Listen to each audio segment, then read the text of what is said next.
Today we're going to be talking about men's health. We'll start with a case. We have a 61-year-old male who presents after he thought he saw blood in his urine. When he presents to your office, urine dipstick shows the following. So what do? Start by defining hematuria.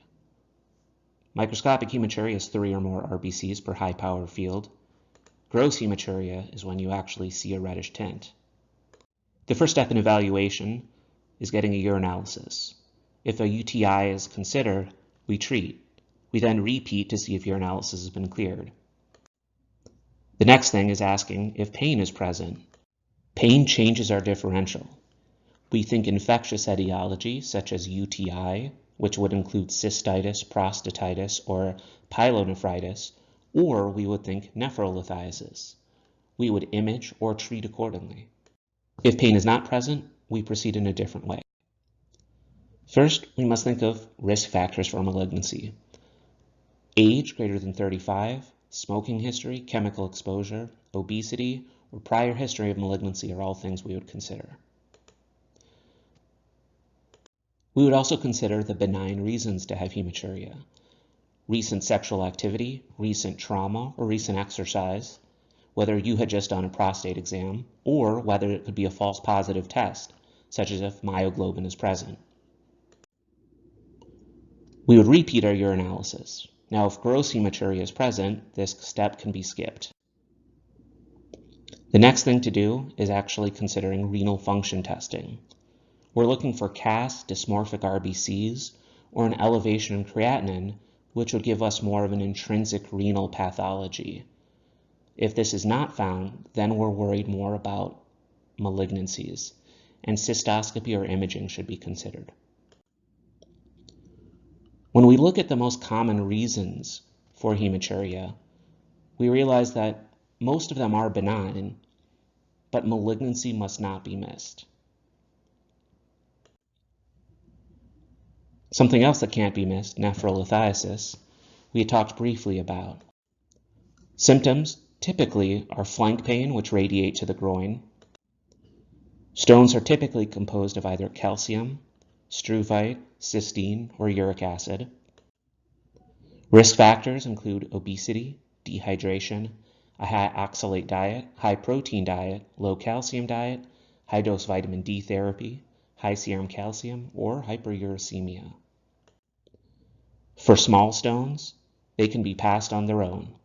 Patients are typically given lots of fluids, a strainer, and pain control. Stones that are larger do need urological intervention frequently. When we talk about lower urinary tract symptoms or LUTs, we think of storage symptoms, which would be urgency, frequency, nocturia, incontinence, or voiding symptoms, hesitancy, weakened stream, dribbling, a straining, or a sensation of incomplete voiding. There's lots of ways to quantify how much does this actually affect our patients. And there's a lot of things that can actually cause LUTs.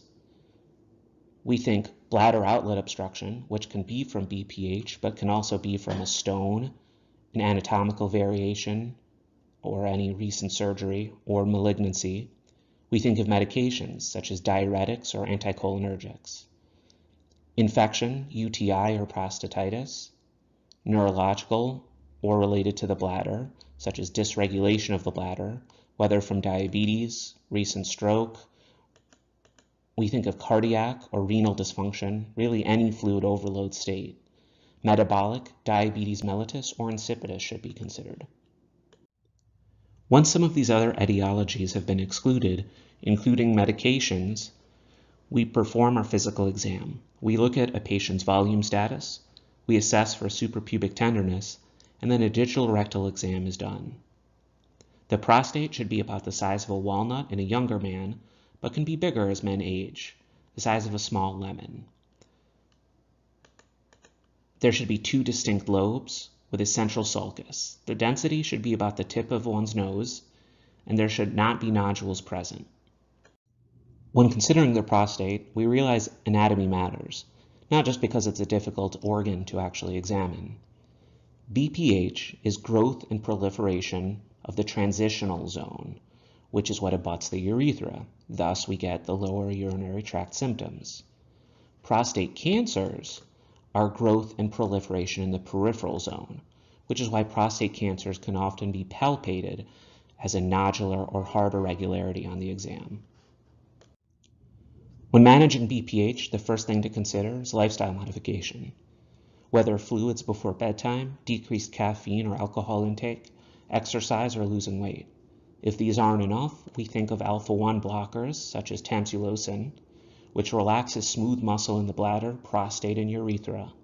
Side effects may include hypotension or lightheadedness, so care should be given to someone with other comorbidities. 5-alpha reductase inhibitors, such as finasteride, would be another type of therapy.